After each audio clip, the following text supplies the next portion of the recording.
بسم اللہ الرحمن الرحیم۔ شروع کرتا ہوں اللہ کے پاک نام سے جو بہت بڑا مہربان نہایت رحم والا ہے۔ اسلامی میراث کی کہانیاں ہمارے اس اسلامک چینل میں آپ کو اس میں 45 نمبر قسط میں ہم آپ کو خوش آمدید کہتے ہیں، اور اس میں ہم بیان کر رہے ہیں حضرت عمر بن خطاب رضی اللہ تعالی عنہ کا قاتل ابو لولو۔ تو دوستو، تاریخ محض فتویٰ شکستوں کا ریکارڈ نہیں ہے، بلکہ یہ سبق غور و فکر اور حکمت کا ذریعہ ہے۔ پوری اسلامی تاریخ میں بعض واقعات نے امت مسلمہ کا رخ ہمیشہ کے لیے بدل کر رکھ دیا ہے، اور ایسی کہانیاں اپنے پیچھے چھوڑ دی ہیں جن کا مطالعہ 14 صدیوں سے زیادہ عرصہ بعد بھی جاری ہے۔ اسلامی وراثت کی کہانیوں کے آج کے اس ایپیسوڈ میں ہم ابتدائی اسلامی تاریخ کے سب سے اہم اور المناک واقعہ میں سے ایک کا جائزہ لیتے ہوئے آپ کے سامنے بیان کر رہے ہیں، یعنی دوسرے خلیفہ حضرت عمر بن خطاب رضی اللہ عنہ، حضرت خطاب کا قتل، جس کو تاریخ 614 عیسوی میں ان کی موت نے ان کے دور کا خاتمہ کیا، جس نے مشرق وسطی، فارس اور شمالی افریقہ کے کچھ حصوں پہ مشتمل تھا۔ اس تاریخی واقعہ نے مرکز میں ایک پرسرار شخصیت کھڑی ہے جسے ابو لولا فروز کہا جاتا ہے۔ اسلامی تاریخ میں ان کے اہم کردار کے باوجود حیرت انگیز طور پر ابو لولو کی ابتدائی زندگی کے بارے میں یقین کے ساتھ بہت کم ذرائع سے معلوم ہوتا ہے۔ اس پرسرار شخصیت جو تھی ابو لولو، بہت سے تاریخی روایات کے مطابق جسے پیروز یا فیروز النہاوندی کے نام سے بھی جانا جاتا ہے، اصل موجودہ ایران کے نہاوند سے تھا۔ اس وقت یہ خطہ ساسانی فارسی سلطنت کا حصہ بنا، جو ابتدائی مسلم ریاست کے سب سے بڑے حریفوں میں سے ایک تھی۔ اس کا مذہبی پس منظر بھی غیر یقینی ہے۔ کچھ ابتدائی مسلمان مورخین اسے زرتشتی کے طور پر بیان کرتے ہیں، جو ساسانی سلطنت کا غالب مذہب تھا۔ دیگر تاریخی واقعات بتاتے ہیں کہ وہ عرب میں آنے سے پہلے ایک عیسائی تھا۔ مورخین کے درمیان اس بارے میں کوئی متفقہ اتفاق نہیں ہے کہ آیا اس نے بعد میں اسلام قبول کیا تھا یا نہیں۔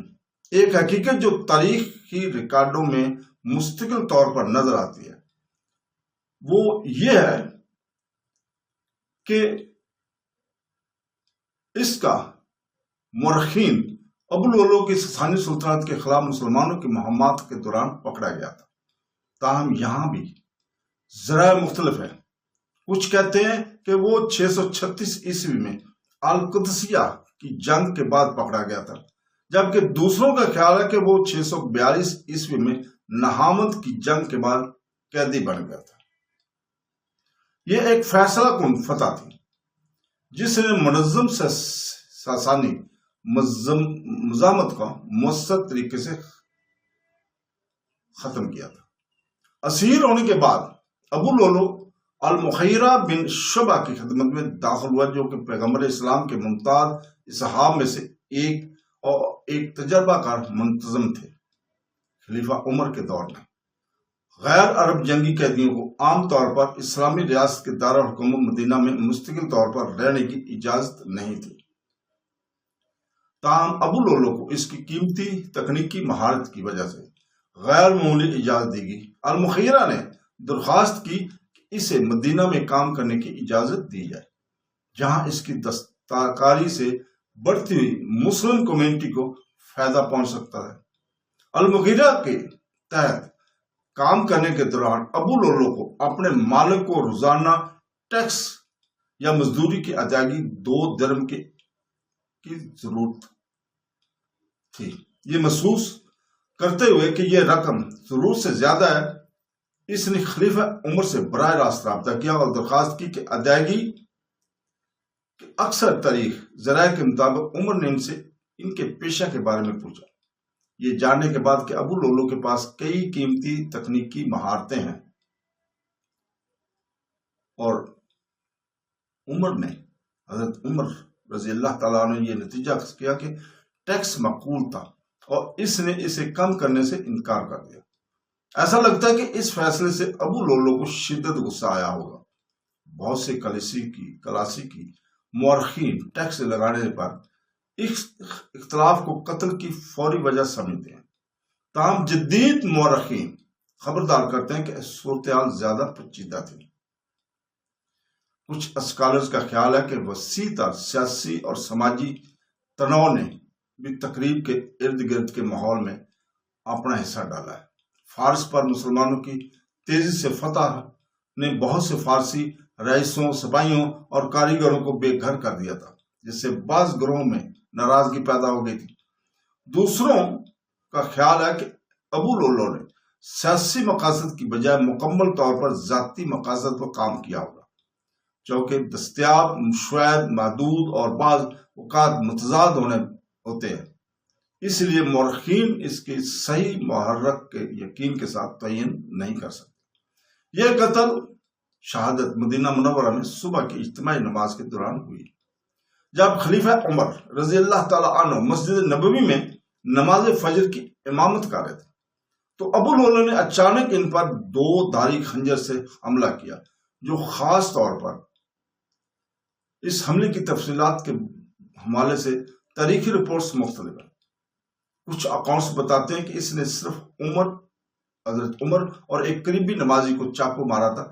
دیگر رپورٹس میں دعویٰ کیا گیا کہ فرار ہونے کی کوشش کے دوران اس نے 13 افراد کو زخمی بھی کیا تھا، جن میں سے کئی بعد میں زخمیوں کی تاب نہ لاتے ہوئے دم بھی توڑ گئے تھے۔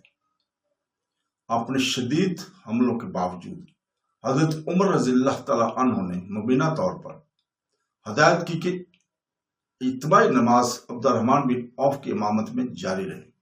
اپنے آخری لمحات میں بھی کمیونٹی کے لیے اپنی تشویش کا اظہار کرتے ہوئے کہا کہ اس حملے کے بعد خلیفہ کئی دنوں تک زندہ رہے۔ اس دوران انہوں نے مسلم کمیونٹی کے مستقبل کی قیادت سے متعلق امور پر تبادلہ خیال کیا اور اگلے خلیفہ کے انتخاب کے 6 بزرگ صحابہ پر مشتمل ایک کونسل مقرر کی۔ زیادہ تر تاریخی ذرائع کے مطابق عمر کی موت حملے کے 3 دن بعد 23 ہجری کے ذی الحج کے آخری میں نومبر 644 عیسوی کی تاریخ کو ہوئی تھی۔ تاریخی ادب میں ابو لولو کی قسمت کو بھی مختلف انداز میں بیان کیا گیا۔ بہت سی رپورٹوں میں بتایا گیا کہ جب اسے احساس ہوا کہ فرار ناممکن ہے تو اس نے اپنے ہی خنجر سے خودکشی کر لی تھی۔ دوسرے اکاؤنٹس کا دعویٰ ہے کہ اسے زندہ پکڑا گیا اور بعد میں پھانسی دے دی گئی۔ چونکہ ابتدائی تاریخی ماخذ دونوں نسخوں کو محفوظ رکھتے ہیں، مورخین اس غیر یقینی صورتحال کو تسلیم کرتے رہتے ہیں۔ اس قتل نے مدینہ کے اندر المناک واقعات کا ایک سلسلہ شروع کر دیا تھا۔ غم اور غصے پر قابو پا کر حضرت عمر رضی اللہ تعالیٰ عنہ کے بیٹے عبداللہ ابن عمر کو یقین ہو گیا کہ ان کے والد کی موت ایک وسیع سازش کا حصہ تھی۔ قانونی ثبوت کے بجائے شکوک و شبہات پر عمل کرتے ہوئے انہوں نے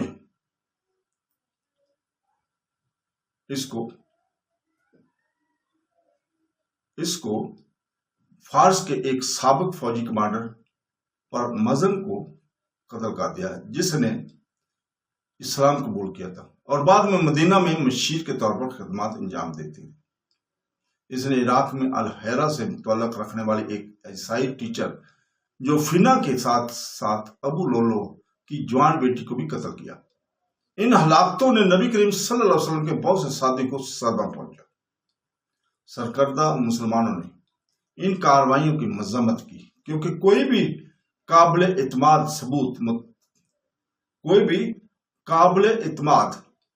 ثبوت موجود نہیں تھے۔ سرکردہ مسلمانوں نے جب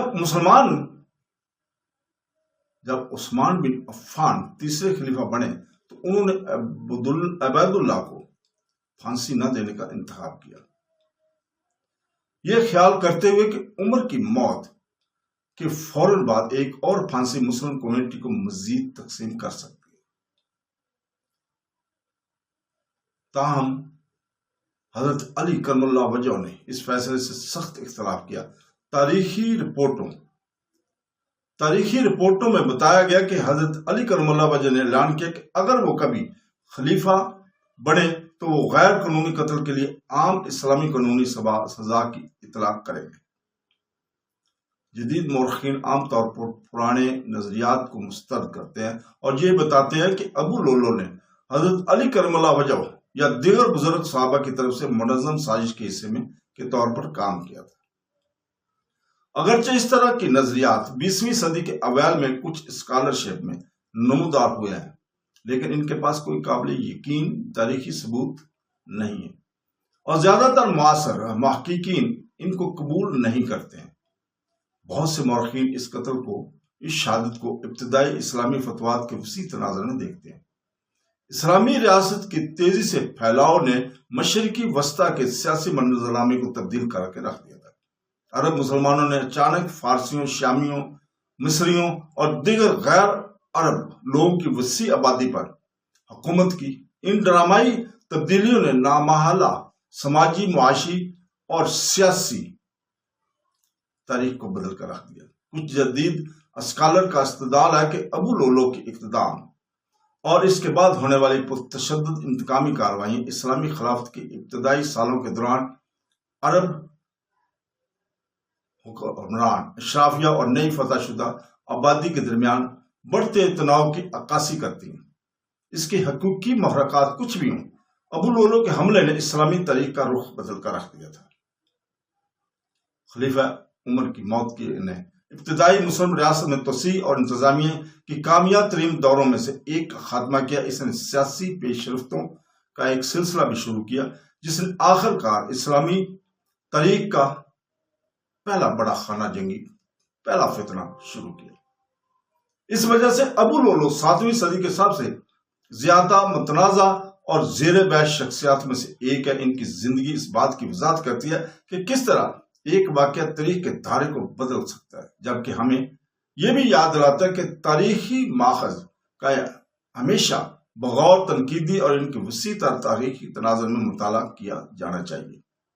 تو دوستو، اس کے ساتھ ہی اجازت چاہتے ہیں۔ اللہ حافظ۔